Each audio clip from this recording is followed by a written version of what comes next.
बहुत कम केसेस में देखने को मिलता है जब किसी औरत ने अपने साथ हो रहे अपराध के खिलाफ आवाज उठाई हो। लेकिन आज हम जिस महिला की बात कर रहे हैं वो एक मिसाल है।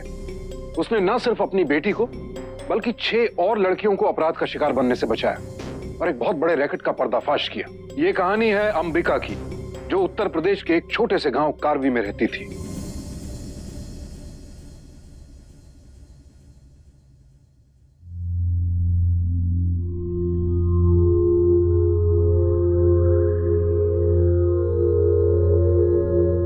आज आप फिर कहीं जा रहे हैं? हम आपसे पूछ रहे हैं। काम है। रोज शाम को ऐसा कौन सा काम रहता है?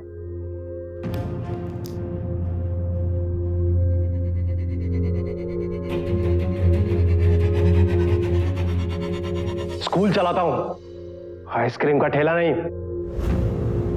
हजारों काम होते हैं मुझे। अरे आप सीधे मुंह। चुप!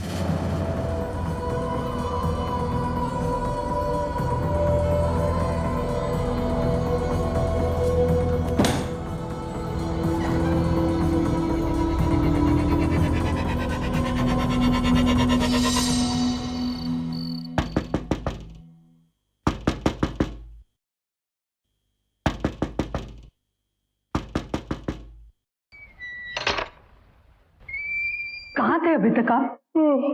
नींद आ रही है, खाना लगा।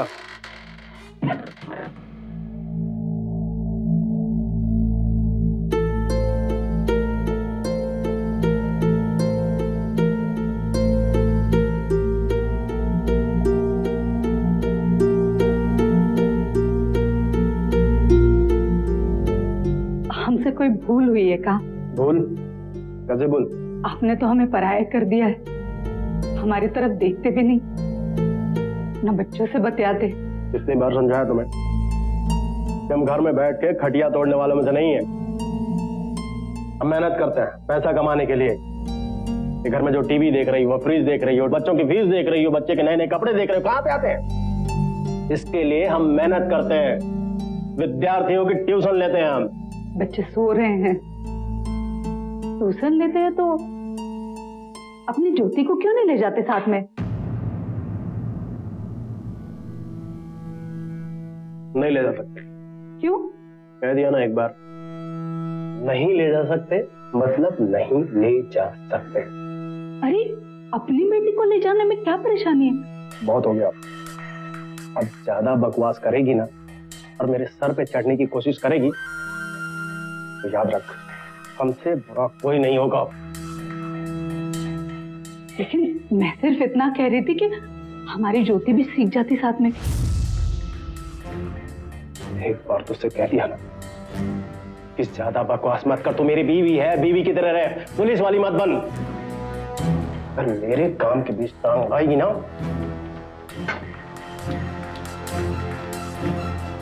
नहीं तो हमसे बुरा कोई नहीं होगा। समझ गई?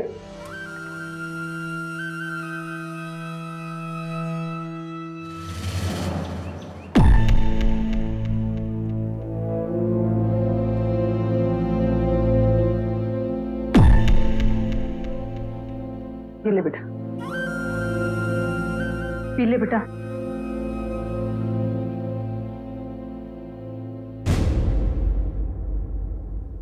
ज्योति, घर का ध्यान रखना, हम अभी आते हैं।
छोड़िए मुझे, छोड़िए मुझे,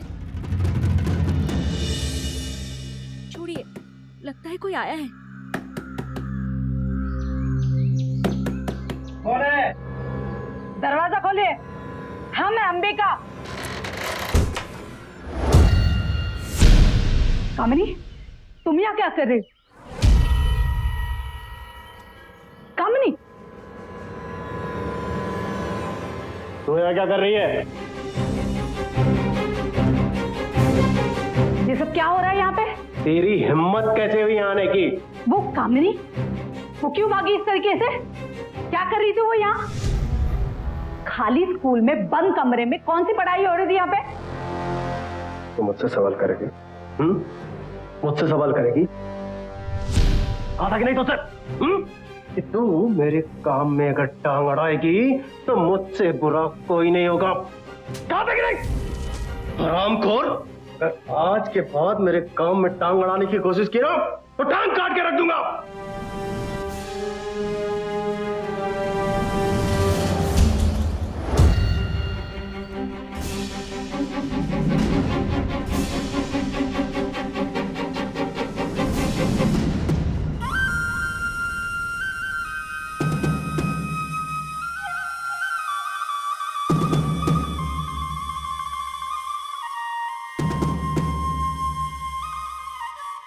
पति द्वारा पत्नी का दमन हमारे इस पुरुष प्रधान समाज का एक विकृत चेहरा है और दुख की बात है कि ज्यादातर पत्नियां खुद पर या किसी और पर होने वाले इस जुल्म की मूक दर्शक बनी रहती हैं। अंबिका के साथ जो हुआ, ऐसे ज्यादातर मामलों में महिलाएं डर कर सहम कर चुप बैठ जाती हैं, कुछ नहीं करती। लेकिन अंबिका किसी और ही मिट्टी की बनी थी। वो इस अन्याय और अत्याचार को देखकर चुप नहीं बैठने वाली थी।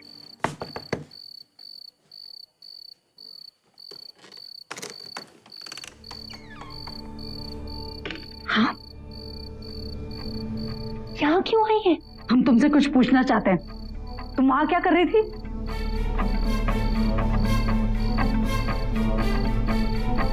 हम आपके हाथ जोड़ते हैं, आप यहाँ से चली जाइए। डरो मत कामिनी, हमें बताओ, हम जानना चाहते हैं। हम आपको कुछ नहीं बता सकते, हमें माफ कर दीजिए और चली जाइए यहाँ से।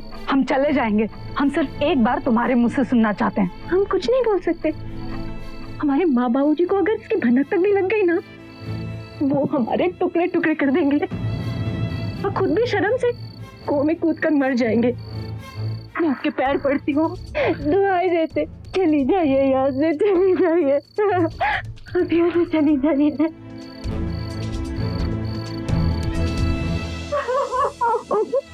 हम उनकी इच्छा पूरी नहीं करते तो वो हमें परीक्षा में फेल कर देते।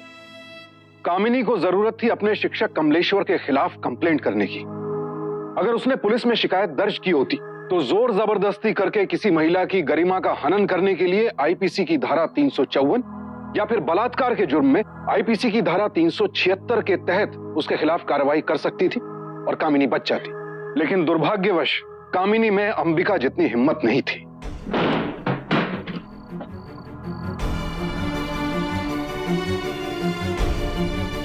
माँ, हम लोग कहाँ जा रहे हैं? दूर, बहुत दूर। जाओ, अभी चली जाओ। और तुम नहीं गई ना तो तुम्हें धक्के मार के यहाँ से निकालूंगा, समझ गई? हाँ हाँ, चले जाएंगे। ज्योति गोपाल, चलो। बच्चे यहाँ से नहीं जाएंगे, बच्चे अपने बापू के पास रहेंगे। जाओ बच्चों, तुम लोग अंदर जाओ। बच्चे हमारे साथ जाएंगे।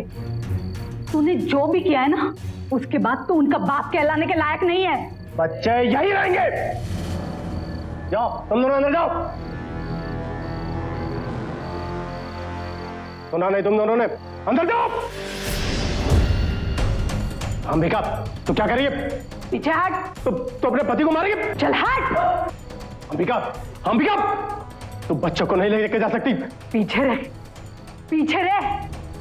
ज्योति गोपाल, चलो, निकलो। अंबिका, पीछे हट।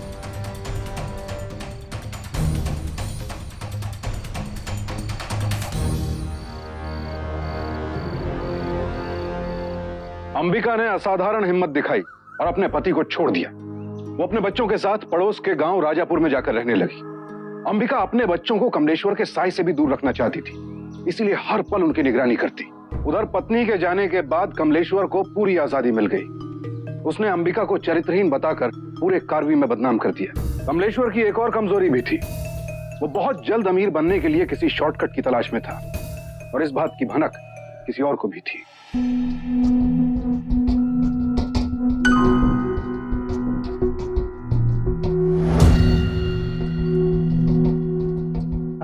अरे आइए आइए मियां मंसूर, स्वागत है आपका हमारे स्कूल में।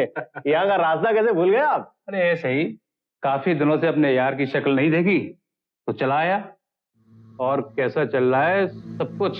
अरे क्या सुनाए मंसूर मियां, बस चवन्नी अठन्नी निकाल लेते हैं, इतना समझ लो। क्या मियाँ, सोने की खान पर बैठे हो और चवन्नी ठंडी की बातें करते हो? कौन सी सोने की खान की बात कर रहे हो मियां? यहाँ तो आधे विद्यार्थी फीस ही नहीं दे पाते। मैं फीस की बात नहीं कर रहा हूँ। तो उस दिन डॉक्टर मंसूर से बात होने के बाद कमलेश्वर ने एक जाल बिछाना शुरू किया, लेकिन वो क्या करने जा रहा था इस बात की उसने किसी को भनक तक नहीं होने दी। सबसे पहले उसने अपने स्कूल से एक एजुकेशनल टूर के लिए कुछ लड़कियों को चुनना शुरू किया। अब वो घड़ी आ गई है कि आप लोगों को ये बता दिया जाए कि कौन कौन से विद्यार्थियों का चयन हुआ है। गंगा किनारे प्रवास पे जाने के लिए जिन विद्यार्थियों का चयन हुआ है उनका नाम इस प्रकार है, मैं बताता हूं।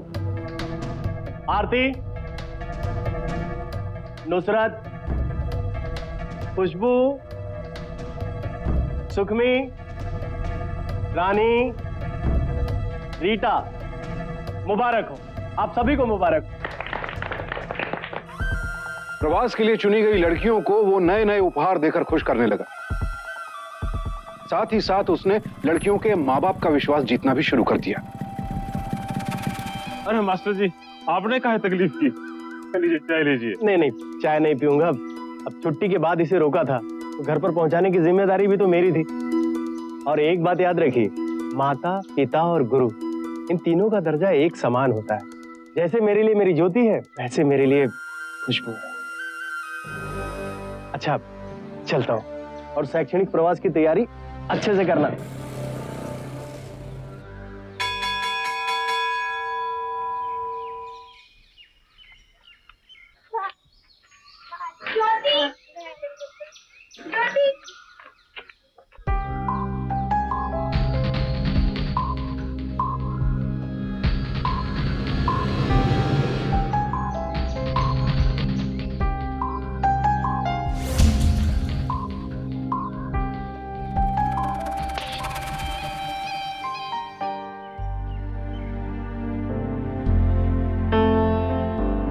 अरे खाते क्यों नहीं? हर दिन वही दाल चावल। हमारे घर में सब्जी क्यों नहीं बनती? आज के दिन खा लो, कल कुछ ला देंगे सब्जी। इसे तो अच्छा हम बापू के साथ थे, अच्छा खाना तो मिलता। क्या बोली? क्या बोली तू? खबरदार उस आदमी का नाम भी लिया लो।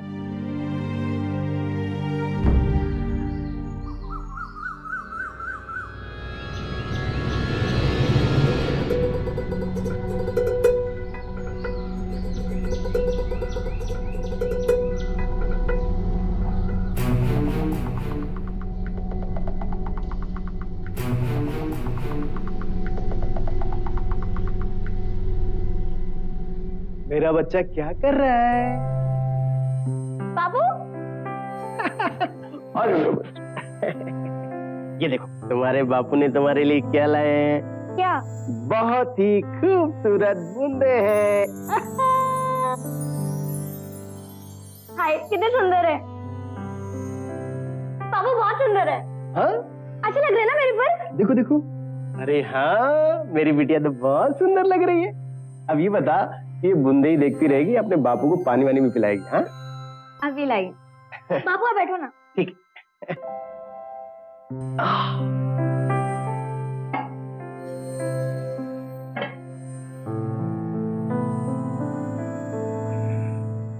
मैं आपके लिए चाय बना दी हूँ। नहीं नहीं नहीं, तो बैठ, तो मेरे पास बैठ।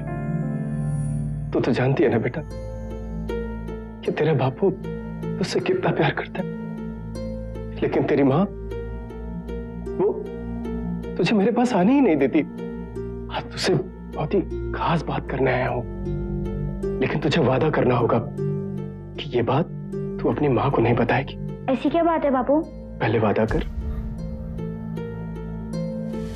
वादा नहीं बताऊंगी। मैं ना तुझे घुमाने ले जाने वाला हूँ। घुमाने? कहाँ? बहुत अच्छी जगह, बहुत ही खूबसूरत जगह। वहाँ ना बड़ी बड़ी पहाड़ियां हैं, झरने हैं, नदियां हैं। कितना मजा आएगा ना, है ना? अब अपने बापू को चाय नहीं पिलाएगी? अभी बनाती हूँ। ज्योति, माँ, ये ले बेटा, पानी लेके आ मेरे लिए। गोपाल नहीं आया अभी तक स्कूल से? आया था, रघु की खेत पर गया, अभी आ जाएगा। कोई आया था क्या? नहीं माँ, मैंने पीछा है, मैं चाय बना कर आती हूँ। रुक, ये बूंदे कहाँ से आई? ये बूंदे किसने दी? बूंदे ये बता। किसी ने नहीं माँ, वो आया था ना। बता, तेरा बाप आया था ना? बता, बोल, किसने दी बूंदे? बताती क्यों नहीं? बोल सच। वो यहाँ भी पहुंच गया, राक्षस। हाँ डॉक्टर साहब, पैकेट तैयार है, कल लेके निकल रहा हूँ। सारा दिन मस्ती करते रहता है, जरा कुछ सीख अपनी बहन से। ज्योति, ज्योति कहाँ गई? तुझे पता है? नहीं तो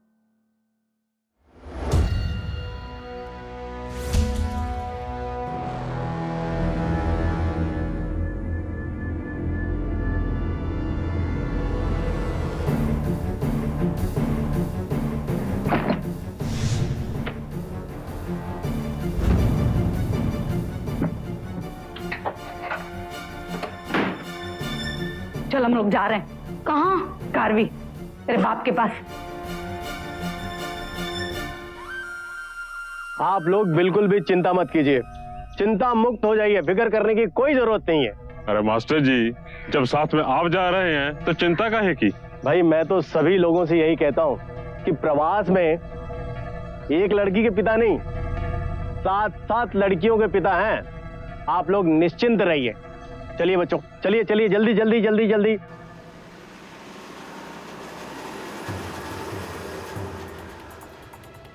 बाय बाय बाय। ठीक है, चलिए। बाय बेटा, बाय बाय बाय बाय।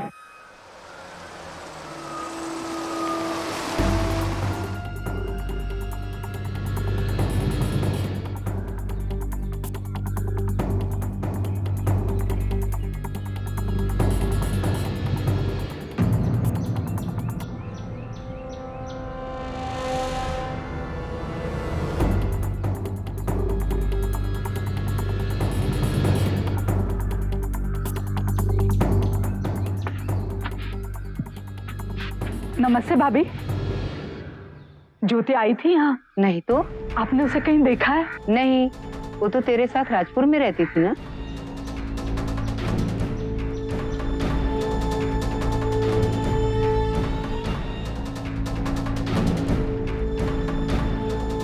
नमस्ते। आपने ज्योति को देखा है कहीं? अरे वो तो गई। गई? कहाँ गई? प्रवास पे। कौन सा प्रवास? कौन ले गया उसे? अरे मास्टर जी लेके गए हैं उसे, और कौन लेके जाएगा? कुल मिला के 7 लड़के गई हैं उनके साथ। क्या? उस दानव के साथ आपने लड़कियों को भेजा कैसे? अरे शर्म करो अंबिका, तुम दोनों में जो भी बीती हो उससे हमें कोई दरकार नहीं है। मास्टर जी भले आदमी हैं, उनका तो अपमान मत करो। भला आदमी? भला आदमी काहे का? स्कूल के नाम पे गोरख धंधे करता था, मजबूर लड़कियों का फायदा उठाता था। अब जानती नहीं है उसे? बस अंबिका बस, अब हमारी जुबान मत खड़वाओ। तुम काले चरित्र की थी, इसलिए तुम्हें घर से निकाल दिया गया, और अब उस भले आदमी पे कीचड़ उछाले जा रही हो। मैं काले चरित्र की?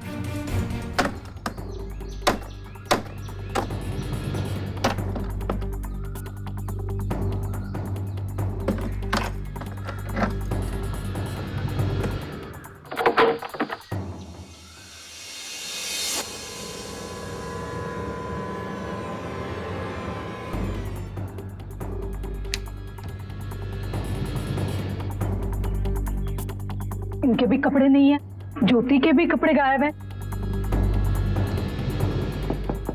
अब लो।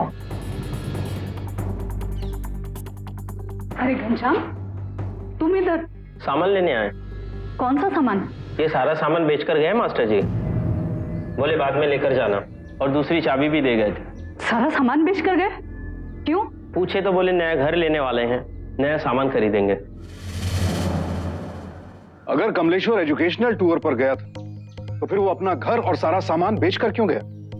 और उसकी बेटी ज्योति अपने सारे कपड़े बांधकर क्यों ले गई? अंबिका अपने पति को जानती थी और उसे अंदेशा हो गया कि शायद इस बार वो पहले से भी ज्यादा घिनौनी कोई हरकत करने जा रहा है। आखिर वो सारी लड़कियों को लेकर कहां जा रहा था और क्यों? ये सोचकर कि कहीं ज्यादा देर ना हो जाए, अंबिका ने फौरन पुलिस का दरवाजा खटखटाया। कुछ कीजिए इंस्पेक्टर साहब, वो आदमी ठीक नहीं है। वो ठीक आदमी नहीं है और तुम ठीक औरत हो, है ना? अभी सवाल ये नहीं है कि हम क्या है और क्या नहीं, सवाल ये है कि वो मेरी बेटी को अगवा करके लेके गया। तुम्हारी लड़की को लेकर? कोर्ट में तलाक हुआ है तुम्हारा? नहीं। तो फिर वो उसकी भी लड़की हुई ना। और एक बाप अगर अपनी बेटी को कहीं ले जाए तो उसे अगवा करना नहीं कहते, समझिए आप? पर ज्योति अकेली नहीं है, उसके साथ 6 और लड़कियां भी तो है। तो फिर वो 6 लड़कियों के माँ बाप कहाँ हैं? वो फरियाद करने क्यों नहीं आ रहे? वो हमारी बात नहीं मान रहे सर, आप बुलाइए और समझाइए उन्हें। देखिए, अगर आप हमारी बात नहीं मानेंगे तो हम यही धरना देंगे। आखिर मासूम बच्चों के भविष्य का सवाल है। ठीक है, हम उनकी बात भी सुन लेते हैं। हमें मास्टर जी पर पूरा भरोसा है दरोगा साहब। और जे उस देवता समान आदमी पर लांछन लगाना चाहती है।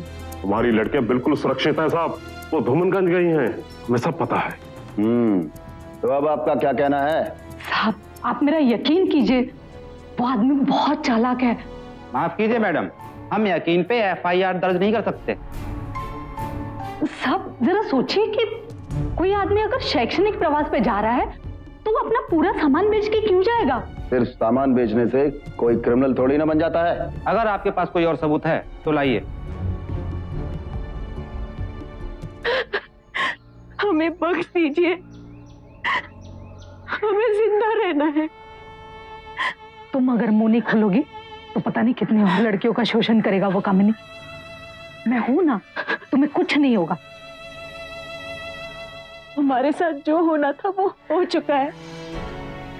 हम थाने जाके क्या कहेंगे, किस मुंह से कहेंगे?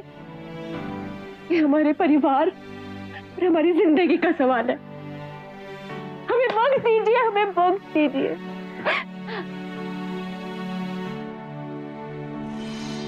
कोई भी अंबिका की बात सुनने को तैयार नहीं था। कमलेश्वर ने बच्चियों के माता पिता को ऐसी उल्टी पट्टी पढ़ाई थी कि वो उसे देवता मानते थे। पुलिस भी FIR लिखने को तैयार नहीं थी क्योंकि कोई सबूत नहीं था। ऐसी विषम परिस्थितियों में कोई भी औरत बड़ी आसानी से टूट जाती, लेकिन अंबिका टूटने वालों में से नहीं थी। उसने खुद अपनी बेटी को ढूंढ निकालने का फैसला कर लिया और अपने 14 साल के बेटे गोपाल के साथ धूमनगंज जा पहुंची।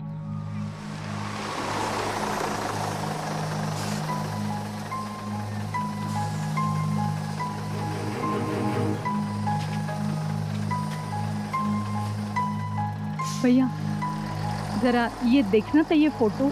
इस लड़की को देखा है आपने इधर कहीं पे? 6-7 लड़कियां होंगी, साथ में कोई मोटा सा आदमी होगा।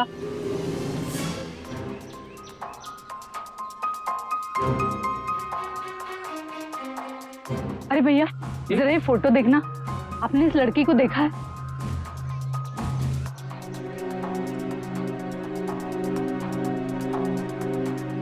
माँ, हम उन्हें यहाँ क्यों ढूंढ रहे हैं? वो लोग कारवी से यही आने वाले थे और फिर यहाँ से होके गंगा किनारे के दूसरे शहरों में जाने वाले थे। इसका मतलब जहाँ भी गए होंगे यहीं से होकर गए होंगे। आइसक्रीम वाला, ठंडा मीठा बढ़िया आइसक्रीम। और माँ, मुझे आइसक्रीम खानी है। हरगिज नहीं है, हर बार सफर में कुछ ना कुछ ठंडा खा के अपना गला खराब कर लेते हैं और फिर बीमार पड़ जाते हैं। हो गया भैया जी, एक आइसक्रीम दो। मत दिलाइए उसे आइसक्रीम, रहने दीजिए आप भी ना। क्या मत दिलाइए, एक आइसक्रीम खाने से कुछ भी नहीं होता। आइसक्रीम वाला भैया, आप तो इधर ही घूमते रहते हो ना, जरा देखना तो, ये लड़की को आपने देखा है क्या? 5-6 लड़कियों के साथ आई होगी, कोई मोटा सा आदमी होगा साथ में। उसे आइसक्रीम खाने का बहुत शौक था।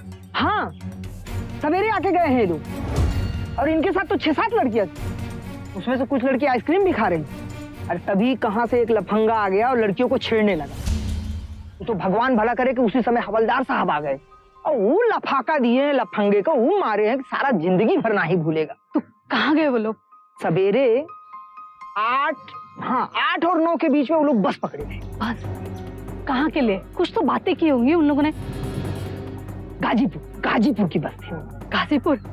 गाजीपुर कैसे जाएंगे हम लोग? अरे अब तो गाजीपुर के लिए तो यहाँ कोनो बस आज नहीं है। अब जो भी बस मिलेगा आपको सवेरे मिलेगा। हमें जल्दी जाना है भैया।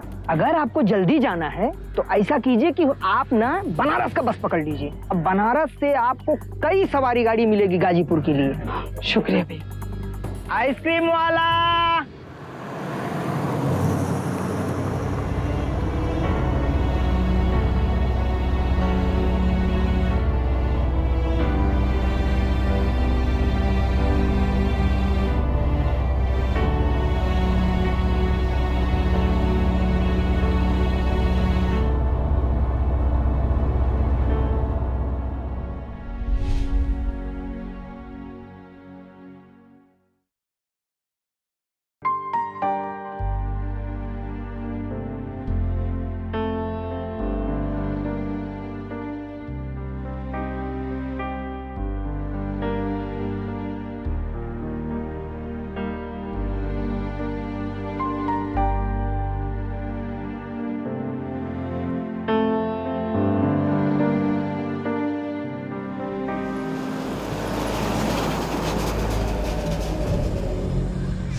भैया ये लड़की को देखो, 6-7 लड़कियों के साथ आई होगी आज सुबह। हाँ, कोई मोटा सा आदमी होगा उसके साथ, गंजा सा। नहीं भैया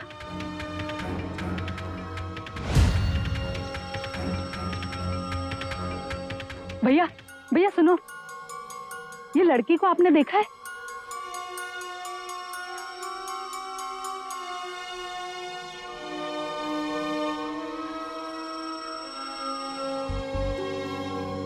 माँ या किसी को कुछ नहीं पता, हम वापस चलते हैं। नहीं बेटा, यहाँ से कोई भी रिक्शा या टांगे वाला उनको नहीं ले गया। इसका मतलब ये भी तो हो सकता है कि वो लोग किसी नजदीकी होटल या धर्मशाला में ठहरे हो। माँ लेकिन यहाँ हमें पक्का कुछ नहीं पता, ऐसे में हम उनको कहाँ ढूंढेंगे? थोड़ी देर और ढूंढ लेते हैं, अगर नहीं मिलेंगे तो क्या, ढूंढना तो है ही ना। चल जल्दी चाय पी ले, आज चलते हैं। अरे भैया ये गोरखपुर जाना है। चलोगे ना सर? लीजिए।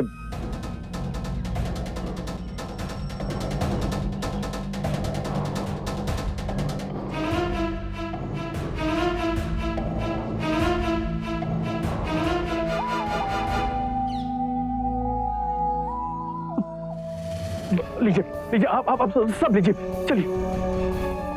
अरे चलिए, क्या कर रहे हैं आप?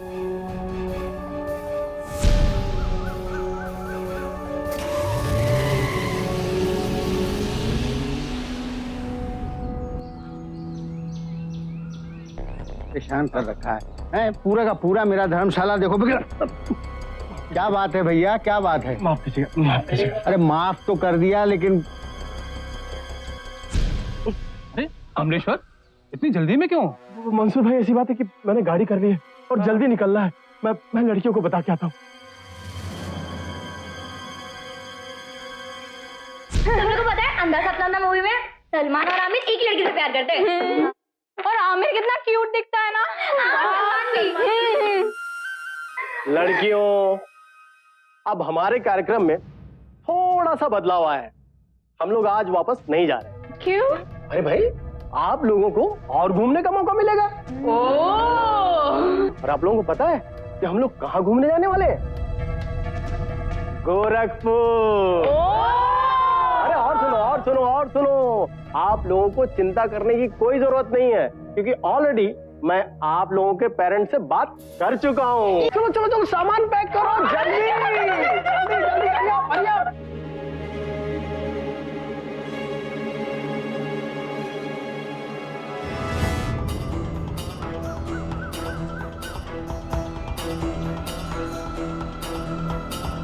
अरे लड़कियां जल्दी करो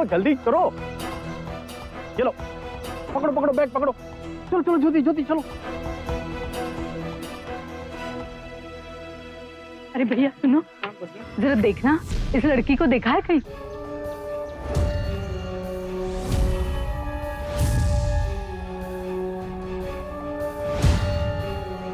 बेटा पर्दा गिरा दो। ड्राइवर जल्दी चलो बहुत देर हो रही है, चलो।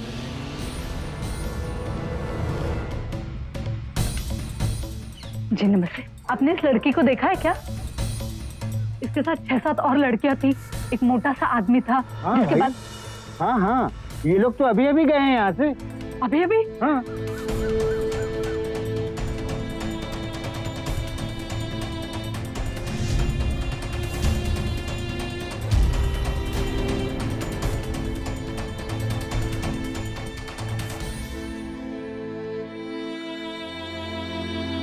पीजिए, पानी पीजिए। लेकिन कुछ तो पता होगा आपको, कहाँ गए वो लोग? मुझे कुछ नहीं पता, लेकिन हाँ, मैं अपने अतिथियों के लिए जिस ट्रैवल एजेंसी से किराए की जीप मंगाता हूँ, उसके मालिक को जरूर पता होगा। मैं उसे अभी बुलवाता हूँ। हाँ मैडम, हमारी ही गाड़ी से तो गए हैं वो लोग। किसको लेकर? कहाँ गए वो लोग? वो ड्राइवर बता रहा था कि कुछ 8 लोग थे, और हाँ उन्होंने कुछ खास पर्दे वाली जीप मंगवाई थी। और ये भी बता रहा था कि उनके साथ कुछ लड़कियां भी थी। कहाँ गए वो लोग? गोरखपुर? हाँ मैडम, यहाँ से बहुत लोग गोरखपुर जाते हैं बाबा गोरखनाथ के दर्शन के लिए, और कुछ लोग बॉर्डर पार चले जाते हैं। बॉर्डर पार? बॉर्डर पार, गोरखपुर और बॉर्डर दोनों सटा हुआ है। आपका मदद के लिए बहुत बहुत धन्यवाद। नमस्ते। धन्यवाद मैडम। लेकिन वो लड़कियों को बॉर्डर पार क्यों लेके जाना चाहता है? आप आइए, मैं आपको बताता हूँ। बेटा तुम यहीं बैठना। बहन जी, आपको जितनी जल्दी हो सके इसी वक्त पुलिस स्टेशन चले जाना चाहिए। क्यों? तो मतलब आपको ये पता नहीं कि बॉर्डर के पार लड़कियों को ले जाने का मतलब क्या है? क्या?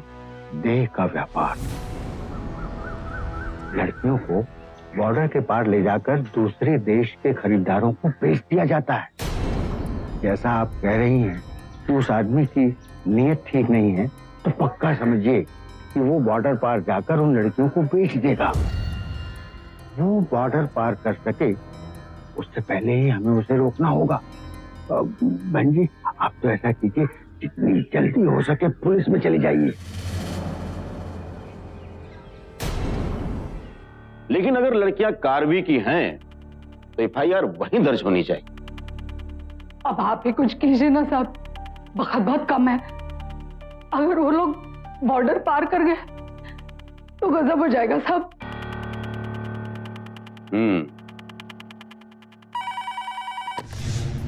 हेलो, कार्रवाई पुलिस स्टेशन।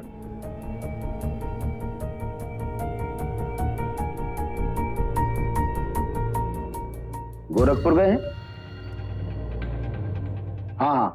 हाँ, सारी लड़कियों के माँ बाप यहीं पर हैं। हाँ, हमने एफआईआर दर्ज कर ली है।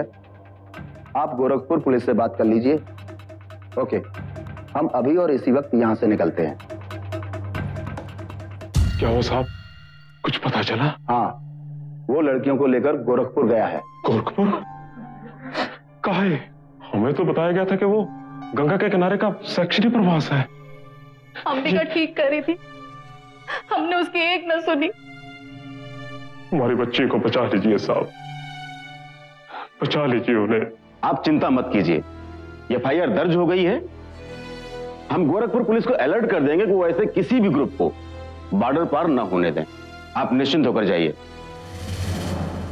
ये अंबिका की मेहनत और हिम्मत ही थी कि पुलिस को और लड़कियों के माता पिता को कमलेश्वर के षड्यंत्र के बारे में पता चल सका।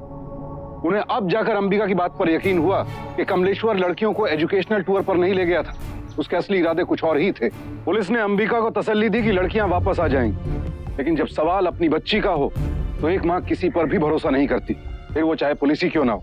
मिश्रा जी की मदद से अंबिका खुद ही गोरखपुर के लिए रवाना हो गई, लेकिन उस रात गोरखपुर की एक धर्मशाला में कुछ और ही हो रहा था। हेलो सर, कहाँ हैं आप? गोरखपुर पहुंच गए हम। सर यहाँ बहुत हंगामा हो गया है। हंगामा? पुलिस ने यहाँ करबी में एफआईआर दर्ज कर ली है और अब तक तो गोरखपुर पुलिस को भी बता दिया होगा। आप यदि इनके साथ रहे तो आप भी फंस जाएंगे। हमारा ऑपरेशन तो समझो अब खतरे में है। क्या बोल रहा है तू? और तू है कहाँ? करबी में? हाँ, मैं आपसे ज्यादा देर बात नहीं कर सकता। मैं आपको बाद में फोन करता हूँ। डॉक्टर साहब, बॉर्डर बंद है।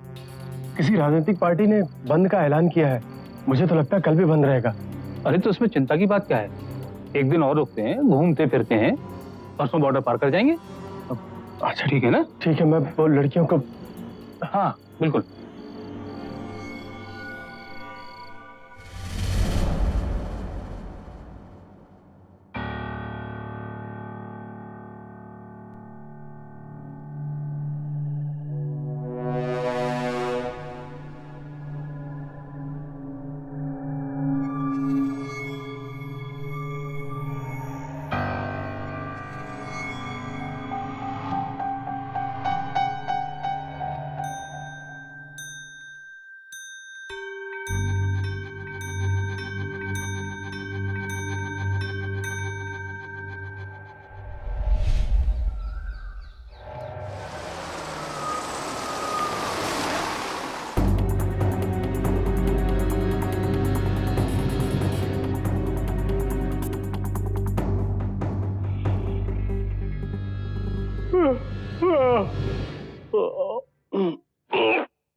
Doctor Mansoor, doctor Mansoor,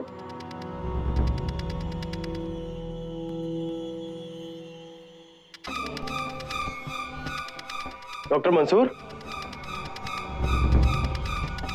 doctor Mansoor,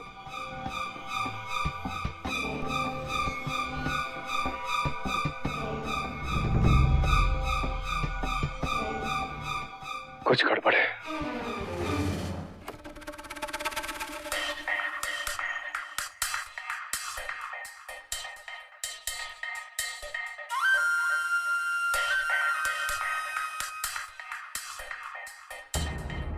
ज्योति, ज्योति, बापू,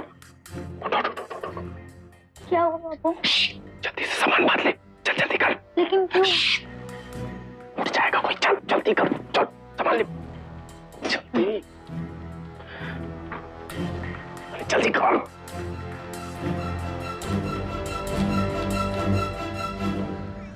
अरे भैया देखना जरा, कहीं देखा इसको?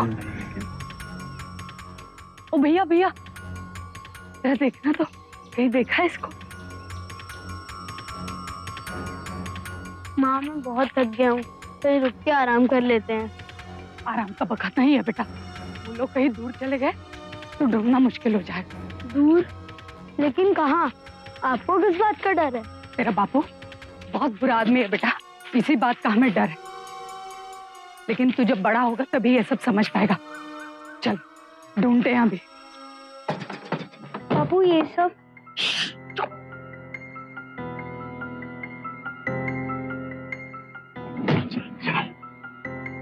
और वो दूसरी लड़कियां? लड़कियां आ जाएंगी, बिल्कुल भी चिंता मत कर।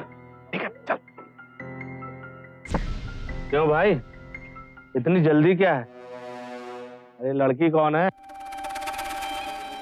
ये मेरी बिटिया है। और दूसरी लड़कियां? दूसरी लड़कियां?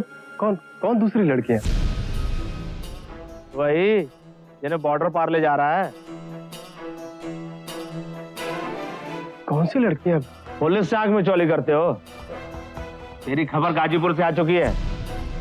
थोड़ी देर में पूरी पुलिस आने वाली है। बता अब क्या करना है?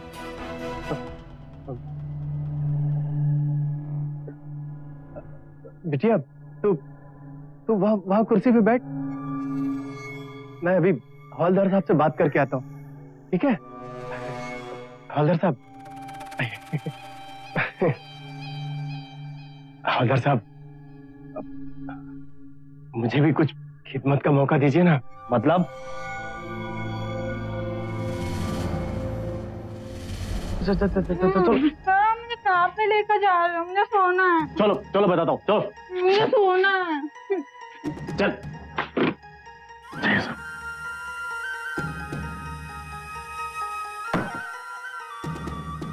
जल्दी चल। आपने खुशबू को उसके पास क्यों भेजा? अरे वो सब बाद में बताऊंगा, चल तू। नहीं, पहले बताइए, वरना मैं आपके साथ नहीं जाऊंगी। बस सच कहती थी, आप अच्छे आदमी नहीं हो। चल चल तू। ज्योति, ज्योति, ज्योति, ज्योति, ज्योति, ज्योति, ज्योति, ज्योति, मुझे बचा लो। क्या हुआ? क्या हुआ बेटा? क्या किया इसने तुझे? अंबिका, तू यहाँ क्या कर रही है? कोई मुझे बचाओ, बचाओ, खुशबू, बचाओ।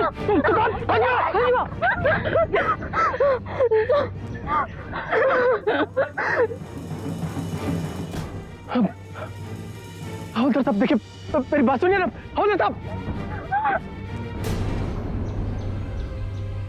अंबिका, तू मेरे काम के बीच में टांग मत अड़ा। तू अपनी बेटी अपने पास रख। मुझे नहीं चाहिए तेरी बेटी। कमीने, तू ले जा अपनी बेटी अपने पास। पति परमेश्वर होता है। अंबिका देख, तू ऐसा नहीं कर सकती। तू अपने पति को मारेगी अंबिका।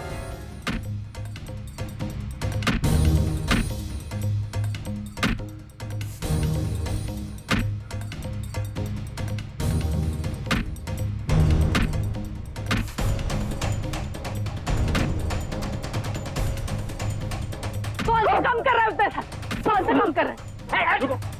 अरे मेरी बात तो सुनिए साहब। अरे मैंने कुछ नहीं किया इंस्पेक्टर साहब।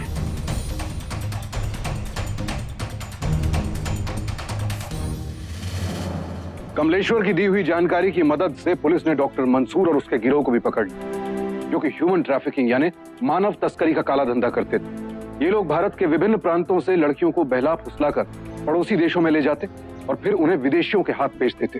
अंबिका की असाधारण हिम्मत की बदौलत ही इन 7 लड़कियों की जिंदगी बच पाई।